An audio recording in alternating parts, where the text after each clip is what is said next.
হায়াত মৌতের মালিক আল্লাহ, ন্যূনতম সিকিউরিটি নিয়ে চলাও হলো সুন্নাহ। কিন্তু আমাদের লড়াইটা হলো, আমার মা স্বাভাবিকভাবেই কান্নাকাটি করেন, আমার পরিবার সবাই। তো আমি আমার মাকে বলেছি যে দেখো, মানে আমরা যে লড়াই নেমেছি, আমার একটা মনে হয় কি, কোনো রাজনীতিবিদের না বাসায় মৃত্যুটা হইতে পারে না, এটা কোনো ভালো মৃত্যু না।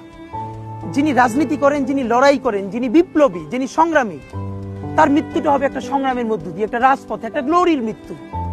আমি তো ভীষণভাবে প্রত্যাশা করি, আমি ছোটবেলা থেকে এই স্বপ্নটা দেখি, অনেক জায়গায় বলেছি, যে একটা তুমুল মিছিল হচ্ছে অন্যায়ের বিরুদ্ধে, সেই মিছিলের সামনে আমি আছি, কোনো একটা বুলেট এসে আমার বুকটা হয়তো বিদ্ধ করে দিয়েছে, এবং সেই মিছিলে আমি হাসতে হাসতে আমি শহীদ হয়ে গেছি।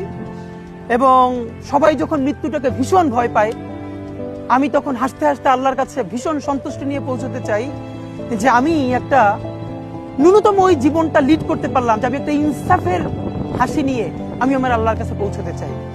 সুতরাং আগামী 50 বছর বাঁচলাম, কোনো ইম্প্যাক্ট তৈরি হলো না আমার দিয়ে, দেশের জন্য, রাষ্ট্রের জন্য, উম্মার জন্য, জাতির জন্য। কিন্তু আমি ধরেন 5 বছর বাঁচলাম, সেটার মধ্য দিয়ে যদি আগামী 50 বছরের ইম্প্যাক্ট তৈরি হয়, তাহলে অনেকদিন বেঁচে থাকায় কি সাফল্যের? বলেন, শহীদ প্রেসিডেন্ট জিয়াউর রহমান কয়টা দিন বেঁচেছেন, কিন্তু ভাবেন আজকে পর্যন্ত উনি আমার অনুপ্রেরণা। হাঁটতে হাঁটতে আমার পা ফুলে যায়, আমি, আমার টিম, সেদিনকে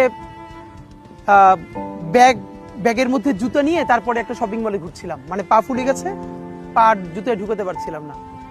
তো জিয়াউর রহমানের একটা ওনার গল্প মনে পড়ছিল, যিনি মাইলকে মাইল যখন হাঁটতেন, ওনার সাথে স্টাফদের পা ফুলে যেত, কিন্তু ওনার তো আর্মি ট্রেনিং আছে।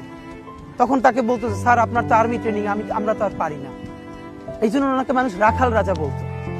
তা আমরাও সারা বাংলাদেশের 56,000 বর্গ মাইলে হাঁটতে চাই, আমরা ইনসাফের চাষাবাদ করতে চাই, একটা স্বাধীন সার্বভৌমত্বের সততার বাংলাদেশ তৈরি করতে চাই। আল্লাহ যে কয়দিন হায়াতে রাখবেন, এই লড়াইটা করব। যেদিন নিয়ে যাবেন, আমি স্বপ্ন দেখে যেতে চাই, আমি আমাদের এমন টিম, আমি আমার সন্তানকে রেখে যেতে চাই, আমার মৃত্যুর পরে যেন এই লড়াই বন্ধ না হয়, এই লড়াই যেন বাংলাদেশে কিয়ামত পর্যন্ত